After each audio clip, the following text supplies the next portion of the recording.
My dear friends, welcome back. It brings me genuine joy to see you returning to continue this journey toward investment wisdom together.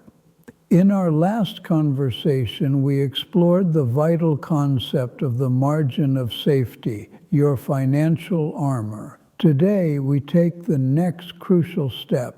We will learn how to cultivate the unshakable mental discipline required to actually implement that armor when chaos strikes, when the screens flash red, and when the voices around you scream in panic. This, my friends, is where the true separation between the amateur and the professional occurs. It's the difference between knowing what to do and having the fortitude to actually do it under pressure. Let me share with you a story from my own life, a moment of profound clarity that shaped my entire career. It was the winter of 1932. The Great Depression was at its deepest, most terrifying pitch. I walked into my office one morning to find 3 separate resignation letters from my own partners on my desk. They were brilliant men, mind you, but they were convinced the financial world was collapsing irrevocably. The newspapers screamed of endless doom. The economic data was undeniably horrific, and the collective fear was so thick you could almost touch it in the air. And yet, seated at that very desk, surrounded by that palpable despair, I placed orders to invest significant capital into what I believed were grossly undervalued businesses. Those very investments, made in the heart of the storm, would later become some of the most profitable of my entire career. I tell you this story not to boast, but to illustrate a transformative truth. The market's darkest moments of collective panic are not your signal to flee. They are your signal to begin your most careful, calculated work. The extreme fear of others is what creates the most extraordinary opportunities for the prepared mind. So how do you build such a mind? How do you train yourself to see opportunity where others see only peril? Today, I will give you a simple 3-part mental framework. This is the exact same cognitive toolkit I developed and refined through depressions, recessions, and countless market panics. First, we must master what I call emotional distance. This is the practice skill of observing your own gut reactions, the knot of fear, the flutter of greed, without blindly obeying them. When you feel a powerful urge to sell everything during a crash, that is your biology telling you to run with the herd. Your intelligence must learn to thank that instinct for its input and then calmly choose a different path. Second, you must have pre-written rules. Your investment decisions must be made in the calm of your study, long before the storm arrives. You must document in clear and unemotional terms. Which specific businesses will I buy if their prices fall by 30%, by 40%, by 50%? At what specific price points will I take profits when greed becomes irrational? This is not a plan you concoct while your portfolio is bleeding. That is like trying to draw a fire escape plan while your house is in flames. And third, you must adopt inverse thinking. This is the deliberate practice of asking the opposite question of the crowd. When the financial news anchors are frantically shouting, "Sell," your quiet internal question should be, "What wonderful businesses have just been put on sale?" When your colleagues are bragging about their can't-lose investments and shouting, "Buy," your question should shift to, "What overpriced assets should I be considering selling to them?" This counterintuitive mindset is what separated my partners who resigned in despair from those of us who stayed and built lasting fortunes. The fundamental reality you must sear into your consciousness is this. The stock market is a dynamic arena where emotional extremes consistently create massive pricing errors. Your rational, prepared mind is the only tool you need to identify and exploit these errors for your own benefit. But this can only happen if you do the essential psychological preparation in advance. Let's now make this theory brutally practical with a modern example you might face tomorrow. Now let's transport this wisdom into your world. Imagine it's tomorrow morning. You wake up, grab your phone, and see the headlines. Market plummets, 5% on fears of interest rate hike. Your portfolio is flashing red. Your first instinct is a knot in your stomach. This is the moment. This is where your training begins. Instead of reacting, you pause. You remember our conversation. You take a deep breath and open your investment battle plan, the document we discussed, the one you prepared during calm times. You scroll past the panic-inducing headlines and go straight to your watch list. There it is, Company XYZ, a business you've thoroughly researched and determined has an intrinsic value of $100 per share. Yesterday it was trading at $95, too rich for your blood. But now, thanks to Mr. Market's tantrum, it's at $70. A 30% margin of safety has just materialized. Your pre-written rule is clear. Buy XYZ at $70 or lower. The fear in the market is palpable, but your plan is clear. You execute the trade not with anxiety, but with the calm confidence of a shopper finding a beloved item at a deep discount. This is not gambling. This is the systematic execution of a predefined strategy. Now let's flip the scenario. Imagine the market is euphoric. Your social media feed is filled with stories of friends getting rich overnight from speculative tech stocks. Company ABC, which you know is worth $50 based on its cash flows, is now trading at $120. The greed is infectious. You feel the FOMO, but you check your plan. Your rule for ABC is sell 50% of position if P/E ratio exceeds 25. The P/E is now at 40. You calmly place a sell order. You're not trying to time the top. You're simply following your disciplined rules, taking profits from the table when the crowd is irrationally exuberant. This is the essence of behaving like a business owner, not a stock speculator. The business owner doesn't panic and sell their factory because a competitor had a bad quarter. They don't wildly expand because a neighbor's business is booming. They stick to their circle of competence and their long-term plan.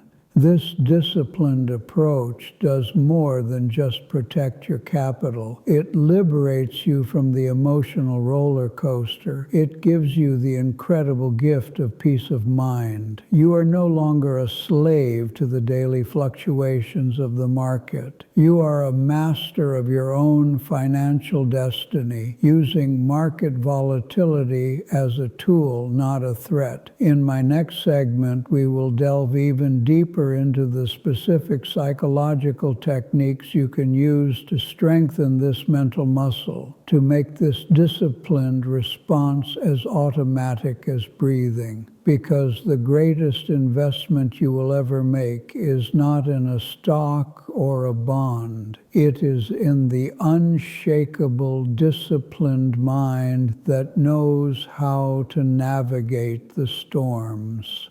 Now let's get into the real mechanics of building that unshakable mind. This is where most investors fail. They understand the concepts intellectually, but they haven't done the psychological weightlifting required to act when it matters most. I want to introduce you to what I call the mental gym.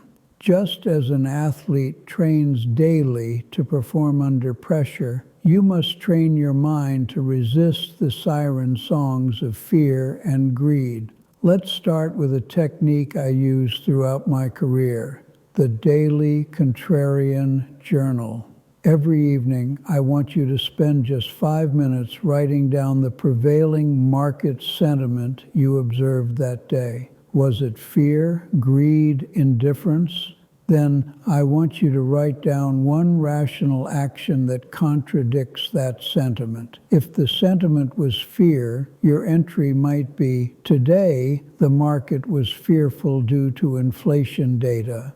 My contrarian action would be to review my watch list for high-quality companies that became cheaper and check if they now meet my margin of safety price. If the sentiment was greed, you'd write, the market is euphoric about AI stocks. My contrarian action is to review my portfolio for any holdings that have become overvalued and consider taking profits. This simple practice does something profound. It rewires your brain to automatically question the herd mentality. It transforms you from a passive passenger of market emotions into an active, critical thinker. The second exercise is even more powerful, the pre-mortem.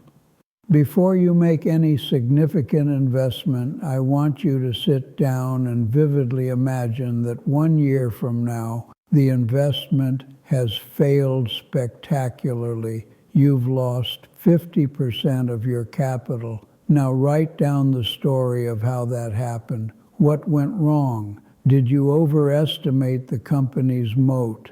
Did management make a poor decision? Did a new competitor disrupt the entire industry? Did you simply overpay? This isn't pessimism, it's strategic paranoia. It forces you to confront potential flaws in your thesis before you risk your capital. It shines a light on the assumptions you're making and makes you quantify your margin of safety, not just mathematically, but psychologically. The third pillar of the mental gym is environmental design. You cannot be a disciplined investor in an environment filled with triggers for impulsive behavior. This means you must curate your financial intake, unfollow social media accounts that promote get-rich-quick schemes, mute the constant notifications from your trading app, schedule specific, limited times to check your portfolio, perhaps once a week or even once a month. I haven't always been this disciplined. Early in my career, I too was susceptible to the daily noise. What changed was the realization that every minute spent watching the ticker tape was a minute not spent on deep, fundamental analysis. The money is not made in the reactive trading. It's made in the quiet, patient work of understanding a business better than anyone else. This mental discipline is what allowed me to hold positions through violent downturns, not out of stubbornness, but out of deep conviction. It's what allowed me to sell wonderful businesses when they became too popular and overpriced, even when my peers thought I was foolish for leaving easy money on the table. This is not a personality trait you're born with. It is a skill built through consistent daily practice. Start small. Implement just one of these exercises this week. The goal is not perfection. The goal is progress. Every time you choose your plan over your impulse, you are depositing strength into your psychological bank account. And that, my friends, is an account that compounds just as powerfully as your financial one, paying dividends in clarity, confidence, and ultimately in capital. My friends, as we bring our conversation to a close, I want to leave you with what may be the most important thought of all. Throughout my long career, I've seen markets rise and fall, fortunes made and lost. But the one constant has been this: the investors who succeed over the long term are not necessarily the ones with the highest IQ or the most complex strategies. They are the ones who have mastered themselves. They've built what I call emotional capital, that priceless reservoir of patience, discipline, and perspective that allows them to stand firm when others are swayed by fear or greed.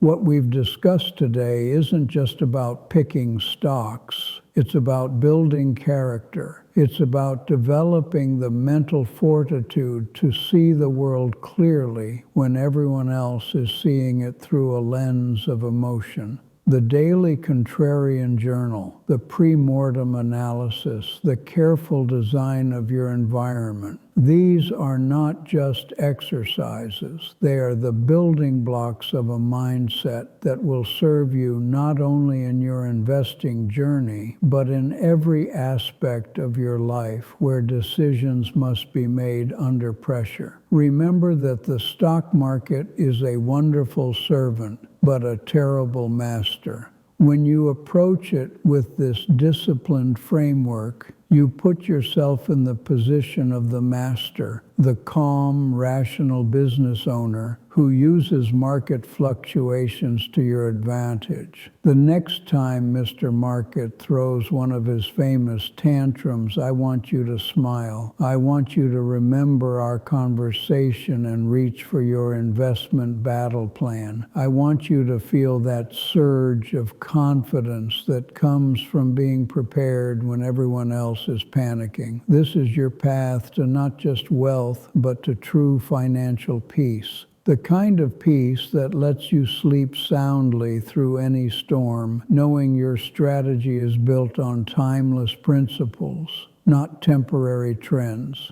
If this conversation has brought you value, if you feel better equipped to face market volatility with calm confidence, then I have a simple request.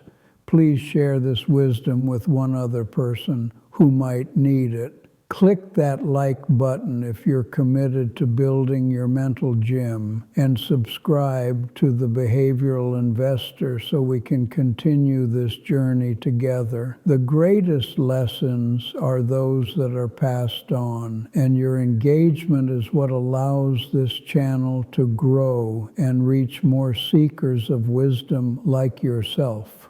From the bottom of my heart, thank you for your time, your attention, and your commitment to becoming a more intelligent investor. This is Benjamin Graham, reminding you that the most successful investment you will ever make is the one you make in yourself. Until next time, may your mind be clear, your discipline strong, and your margin of safety wide.